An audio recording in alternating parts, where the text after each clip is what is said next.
Good morning. Have a beautiful day. ప్రియ సహోదరి సహోదరుడా, మన జీవితంలో ఏం జరగాలో, ఎప్పుడు మనం జన్మించాలో, ఎప్పుడు మనం మరణించాలో అన్నీ కూడా దేవుడు నియమించి ఉన్నాడు.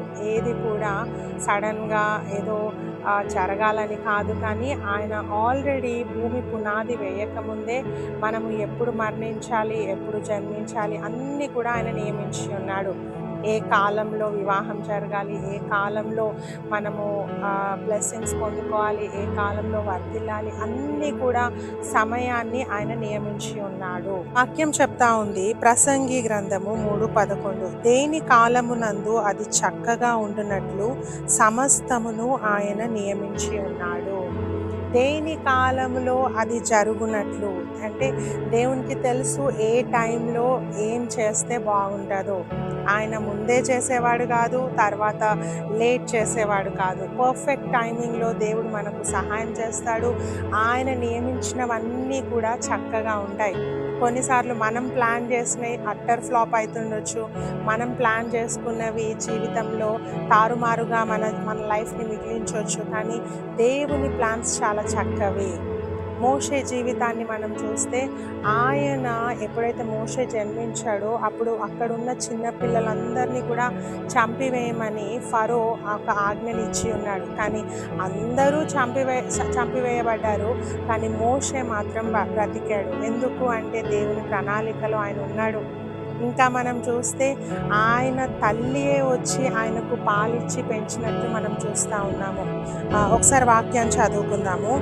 నిర్గమకాండము 2:9, ఫరో కుమార్తె ఆమెతో, ఈ బిడ్డను తీసుకొని పోయి నా కొరకు వానికి పాలిచ్చి పెంచుము, నేను నీకు జీతం ఇచ్చేదనని చెప్పగా. హల్లెలూయా. ఇక్కడ చూడండి, సొంత కుమారుని పెంచడానికి ఫరో కుమార్తె డబ్బులు ఇస్తాను అని చెప్తా ఉంది. ఎప్పుడన్నా మనం విన్నామా? ఏ తల్లి అయినా బిడ్డను పెంచాలంటే అది ప్రకృతిగా లేకుంటే కన్నందుకు ఏ తల్లి అయినా పెంచుతూ ఉంటుంది. కానీ మోషేను మనం చూస్తే, మోషే ఒక బాస్కెట్లో ఫరో కుమార్తెకు దొరుకుతాడు. అయితే ఆమె చెప్తా ఉంది, ఆ యొక్క ఎవరైతే పెంచడానికి వచ్చిందో ఆమెనే మోషే తల్లి. ఆ తల్లితో చెప్తా ఉంది, నువ్వు పెంచితే నేను నీకు డబ్బులు ఇస్తాను. దేవుని కార్యాలు ఎంత గొప్పవి కదా.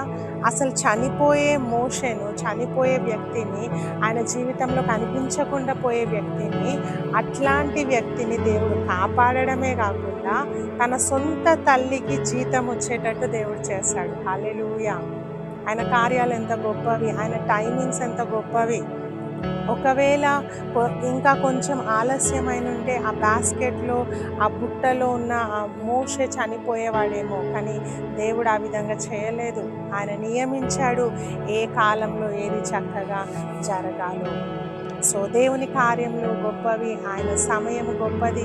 కాబట్టి దేవుని సమయాన్ని నమ్ముదాము. మన సొంత నిర్ణయాలు కాకుండా దేవుని ఆలోచనను మనము నమ్మినప్పుడు మన జీవితంలో గొప్ప కార్యాలు మనం చూస్తాము. God bless you.